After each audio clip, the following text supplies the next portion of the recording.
Excuse me, प्रिया दीदी का घर यही है? जी हाँ, मैं ही हूँ प्रिया, बताइए। आप वही प्रिया हो ना जिनका बेटा रिक्शा चलाता है?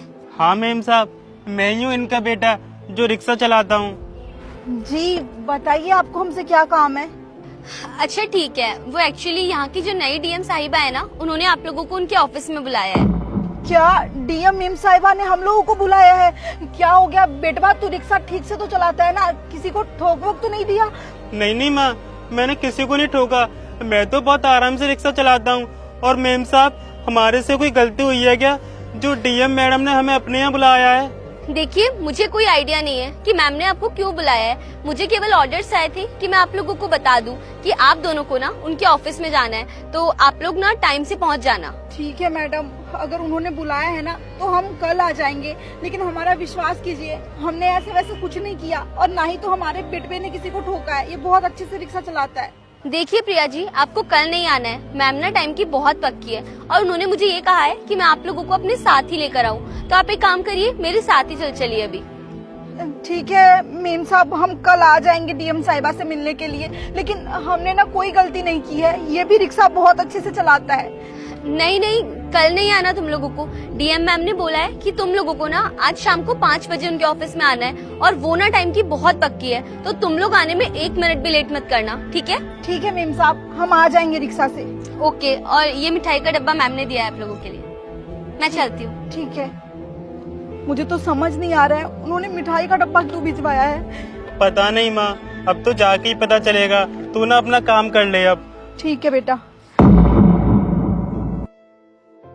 बेटा, ये डीएम साहिबा का ऑफिस तो बहुत बड़ा है, मैंने तो इतना बड़ा दफ्तर कभी नहीं देखा। हाँ मम्मी, इतना बड़ा ऑफिस तो मैंने भी अपनी जिंदगी में कभी नहीं देखा, लेकिन मुझे तो डर लग रहा है कि डीएम मैडम ने हमें यहाँ पर क्यों बुलाया है, क्योंकि इतने बड़े ऑफिस में हम जैसे गरीबों का कोई काम नहीं होता, या तो अमीर आते हैं। पता नहीं माँ, उन्होंने हमारी अच्छाई के लिए बुलाया है या हमारी बुराई के लिए, मुझे कुछ समझ में नहीं आ रहा। अरे क्यों नहीं सो सकते? अरे नेहा, तू यहाँ? बहुत अच्छी लग रही है तू ऐसे तो। इतने बड़े ऑफिस में क्या कर रही है तू? हाँ मौसी, आप यहाँ इस ऑफिस में बहुत अच्छे लग रहे हो। हमारे पास ना एक मैडम आई थी बुलाने के लिए कि तुमको डीएम मैडम ने बुलाया है। हम तो सोच के काफी डर रहे थे, हमने तो ऐसा कुछ किया भी नहीं जो हमको डीएम मैडम ने बुलाया है, लेकिन फिर क्या करते, हमको मजबूरी में आना पड़ा। और जब हम यहाँ पर आए तो देखो हमें आप मिल गई, और अब हमको बिल्कुल डर नहीं लग रहा, क्योंकि सारा सब कुछ अब आप संभाल लोगी, क्योंकि आप यहाँ पे नौकरी करते हो ना। अरे नहीं कृष्णा, मैं यहाँ नौकरी नहीं करती हूँ। क्या यहाँ तू नौकरी नहीं करती? फिर डीएम साहब के ऑफिस में क्या कर रही है? ये तो डीएम साहिबा का ऑफिस है ना, यहाँ तेरा क्या काम? उन्हें जानती है क्या तू? हाँ, मैं ना उन्हें बहुत अच्छे से जानती हूँ, और यहाँ तक कि उन्हें तुम भी बहुत अच्छे से जानते हो। क्या नेहा, कैसी बात कर रही है? हम कैसे जानेंगे भला डीएम साहिबा को? वो तो बहुत बड़ी अफसर है, हमारा तो उनसे कोई ताल्लुक भी नहीं है, ना ही कोई जान पहचान है, तो हम लोग कैसे जानेंगे उन्हें? और हम तो यहाँ इसीलिए आए हैं क्योंकि उन्होंने ना हमारे घर पे बुलावा भेजा था। एक मैडम सी आई थी, उन्होंने कहा था कि डीएम साहिबा ने ना आपको अपने दफ्तर में बुलाया है, तब भी हम दोनों यहाँ पे आए। हम तो डर भी रहे थे कि कहीं कुछ कांड वांड तो नहीं हो गया, बस इसी चक्कर में यहाँ आना पड़ गया। मैं नहीं जानती डीएम साहिबा को, कौन है वो? प्रिया, यहाँ की डीएम साहिबा कोई और नहीं बल्कि मैं ही हूँ। क्या मौसी, आप यहाँ की डीएम साहिबा हो? हाँ नेहा, तू डीएम साहिबा, यानी मेरी बहन अफसर बन गई। देख कृष्णा, तेरी मासी ना डीएम बन गई। हाँ माँ, मौसी डीएम बन के देखो कितनी अच्छी लग रही हैं। नेहा, कहीं तू मजाक तो नहीं कर रही ना हमसे, हमारा दिल रखने के लिए? मैं मजाक क्यों करूँगी, मैं सच कह रही हूँ, मैं ही डीएम साहिबा हूँ। सच बोल रही है ना तू? मुझे तो अभी भी विश्वास नहीं हो रहा है कि मेरी बहन इतने बड़े शहर की अधिकारी बन गई। मुझे ना हमेशा से तुझ पे भरोसा था, लेकिन ये नहीं जानती थी कि तू कर दिखाएगी, तू अफसर बन जाएगी। मुझे आज बहुत खुशी हो रही है। गांव वालों को जब पता लगेगा ना कि नेहा डीएम बन गई है तो सब बहुत खुश होंगे, सब तेरी तारीफें करेंगे, सब बोलेंगे कि बचपन से तो पढ़ने में तेज थी और अब डीएम भी बन गई। मैं बहुत खुश हूँ तेरे लिए। मैं सच बताऊं, इसमें मेरी अकेली की मेहनत नहीं है, तुम लोगों का साथ और मेहनत भी है। याद है तुम्हें ये चैन? ये चैन तो क्या हुआ नेहा, तू परेशान क्यों है? वो क्या है ना, एग्जाम की डेट पास में आ गई और मेरे पास में फॉर्म भरने तक के पैसे नहीं है और उसके लिए फिर पढ़ाई भी करनी पड़ेगी, तो 1.5 लाख रुपए का खर्चा है। समझ नहीं आ रहा कि कहाँ से पैसे लेकर आऊं और कैसे फॉर्म भरूं। एक मन तो ये कर रहा है कि ना पढ़ाई छोड़ देती हूँ, क्योंकि आसपास वाले ना सभी लोग बोलने लग गए हैं कि पढ़ लिख कर तू कौन सा कलेक्टर बन जाएगी, एक काम कर कि किसी के घर झाड़ू पोछे का काम कर ले। बहुत बुरी तरह से लोग बाग बोलते हैं, इसी वजह से बस थोड़ा परेशान हो रही थी। मैं क्या करूँ, कुछ समझ नहीं आ रहा। अरे बहन तू परेशान मत हो, तेरी बड़ी बहन अभी जिंदा है ना। और लोगों का क्या है, लोग तो कुछ भी बोलते हैं। लोगों ने ना आज तक किसी को जीने नहीं दिया है। कोई अच्छा करता है ना, और लोग ना किसी को आज तक जीने नहीं दिए हैं। कोई अच्छा करता है तब भी उसकी बुराई करते हैं, और कोई बुरा करता है तो उसकी तो बुराई करते ही करते हैं। तो तू लोगों की बातों पे ध्यान मत दे। और रही पैसों की और पढ़ाई की बात, तो अभी तो पैसे हैं नहीं मेरे पास, लेकिन हाँ ये सोने की चैन है, इसे बेच के ना तू अपना फॉर्म भी भर लेना और जो भी खर्चे हो ना पढ़ाई में वो भी कर लेना। ये कैसी बातें कर रही हो आप? मैं ये चैन कैसे ले सकती हूँ? ये तो माँ की आखिरी निशानी है ना। कोई बात नहीं नेहा, अगर आज माँ होती ना तो वो भी शायद यही करती। अब चल ये सारी बातें छोड़, ये चैन पकड़ और बस पढ़ाई पे ध्यान दे। नेहा अभी तक तू ये चैन संभाल के रखी है, इसे तू बेची नहीं? संभाल के कैसे नहीं रखती, ये माँ की आखिरी निशानी है। मैंने मेरा गहना तो मेरी पढ़ाई में बेच दिया था, लेकिन मैं नहीं चाहती थी कि तुम्हारा ये गहना भी मैं बेच दूं।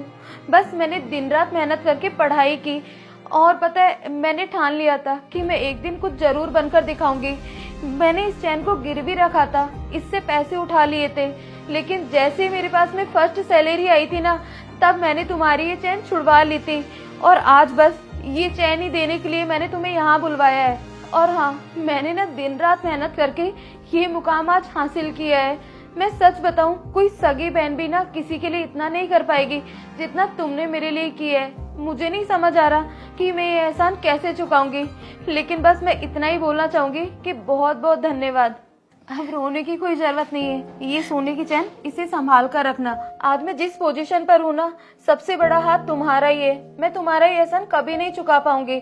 और हाँ, आज मेरे पास ना किसी चीज की कोई कमी नहीं है, लेकिन मुझे पता चला है तुम्हारी हालत बिल्कुल भी ठीक नहीं है। लेकिन तुम्हें अब चिंता करने की कोई जरूरत नहीं है। तुम्हारी बहन ना डीएम साहिबा बन गई है। तुम्हारे वो सारे शौक पूरे होंगे जो तुमने बचपन में देखे थे और हम लोगों ने साथ मिलकर देखे थे। मैं अब ना मेरी बहन को कभी पीछे नहीं छोड़ूंगी। और आज से तुम्हें ना ये छोटा मोटा काम करने की भी कोई जरूरत नहीं है, ना ही उस झुग्गी झोपड़ी में रहने की जरूरत है। मेरे साथ मेरे घर में रहोगे तुम दोनों, ठीक है?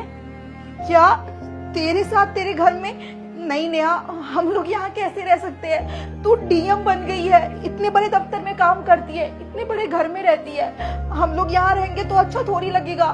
मैं तो ये बोलती हूँ तू किसी को बताना भी मत, वरना लोग ना तुम्हारा मजाक बनाएंगे, बोलेंगे इसके रिश्तेदार कैसे हैं, झुग्गी झोपड़ी में रहने वाले गरीब।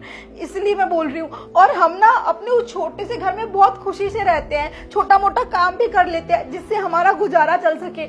हम भला यहाँ कैसे रह सकते हैं? इतने शान शौकत की हमें आदत नहीं है ना। हम तो यहाँ पे 2 दिन भी नहीं रुक पाएंगे। हमारे लिए हमारा छोटा घर ही ठीक है। तू यहाँ पे अच्छे से रहना। मुझे कुछ नहीं पता, तुम्हें ना मेरे साथ ही रहना होगा।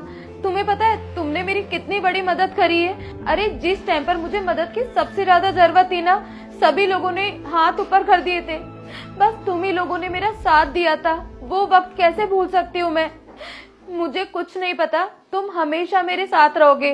और हाँ, मुझे याद है आज भी वो दिन जब घर के सभी लोगों ने मुझे कह दिया था कि तू ना कुछ नहीं कर पाएगी, किसी के घर में झाड़ू पोछे का काम कर ले या फिर कुछ फल वल की दुकान लगा ले। उस टाइम तुम ही थी, तुमने मुझे कहा था कि आप बस मेहनत करती रहो, एक दिन कलेक्टर जरूर बनोगी। और आज सच में वो दिन आ गया कि मैंने वो सपना ना सच कर दिया। तो इसमें सबसे बड़ा हाथ किसका है? तुम्हारा ही तो है। अगर तुम मुझे वो सोने की चैन नहीं देती तो ना मेरे पास पैसे आते और ना मैं कुछ कर पाती। तो बस मैं तुम्हारा एहसान चुकाना चाहती हूँ, प्लीज मना मत करना। देखो, अगर तुम लोग मेरे साथ मेरे घर में नहीं रहोगे ना, तो मुझे बस यही लगेगा कि तुम लोग ना मेरी इज्जत नहीं करते हो। नहीं, ऐसी बात नहीं है। हम यहाँ रहने के लिए तैयार हैं और तेरी बहुत इज्जत भी करते हैं। माँ अब घर से सारा सामान ले आते हैं और पापा से भी बोल देंगे आने की। ठीक है बेटा। अरे नहीं नहीं, सामान लाने की कोई जरूरत नहीं है। यहाँ पर ना पूरी सुख सुविधा है, बस तुम लोग आराम से रहो। और जीजा जी को मैं गाड़ी भेजकर बुला लेती हूँ। ठीक है नेहा।